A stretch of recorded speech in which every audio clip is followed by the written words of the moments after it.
Breaking news from the Lego Washington Bureau tonight. Atlantic Magazine dropped a story bringing concerns to light about the FBI director and his conduct on the job. 9 sources went on record. This is not a hit mob. This is accountability reporting in plastic brick form. When the head of law enforcement doesn't meet the norm, no personal attacks here, just the documented facts. Let me walk you through the article in the impact it tracks. April 10th, 2025, Friday afternoon, Kash Patel tried to log into the FBI system. Password wouldn't work, technical error in the room, but his response to that problem showed a different wisdom. Instead of calling his support to fix the login screen, he panicked, called his ally, said he'd been terminated.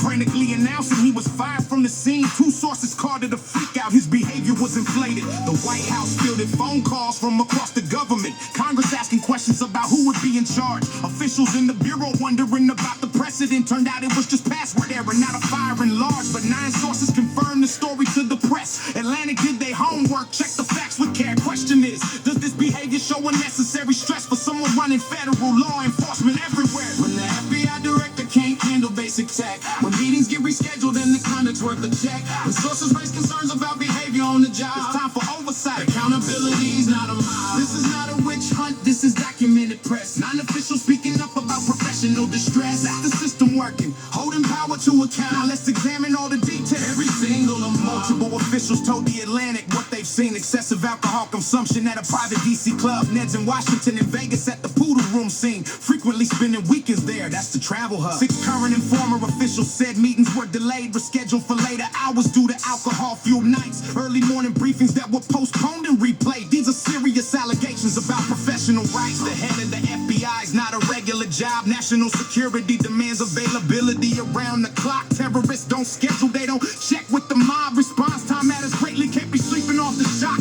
Multiple occasions, security detail couldn't wait. The director in his quarters, seemingly intoxicated state. Request for breaching equipment, SWAT team tools at stake. Normally used for hostage rescue, now to wait their mate.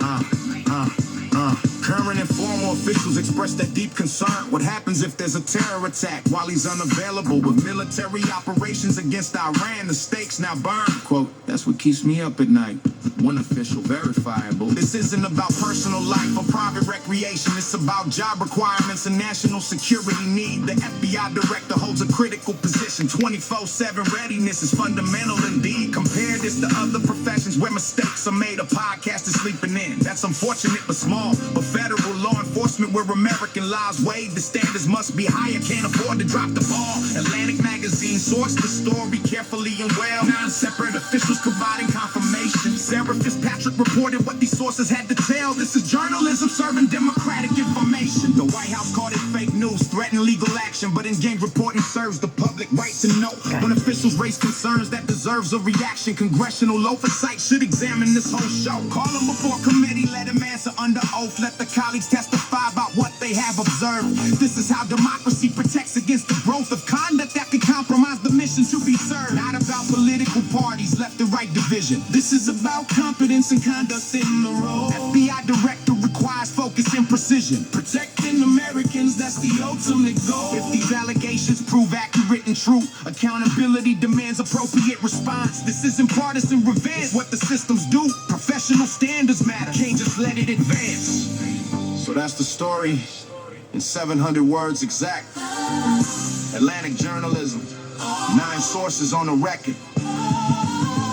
Allegations of behavior that could impact how he's acting in the nation's top law enforcement role, as has been reckoned. This has been your Lego News accountability report. Not personal attacks, just facts that merit looking.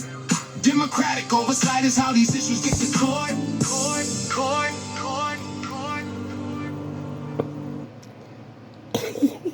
Guys, I'm sorry. She's on my shoulder as I'm trying to record this. So, sorry about the shaky. And you got to see little silhouette parts of her.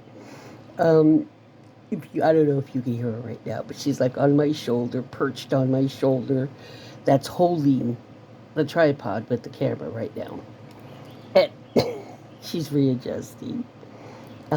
I just I don't want to have to do this again because it's a longer video. So I just wanted to explain the hell's going on, and if you heard ew or then you heard Smudgy.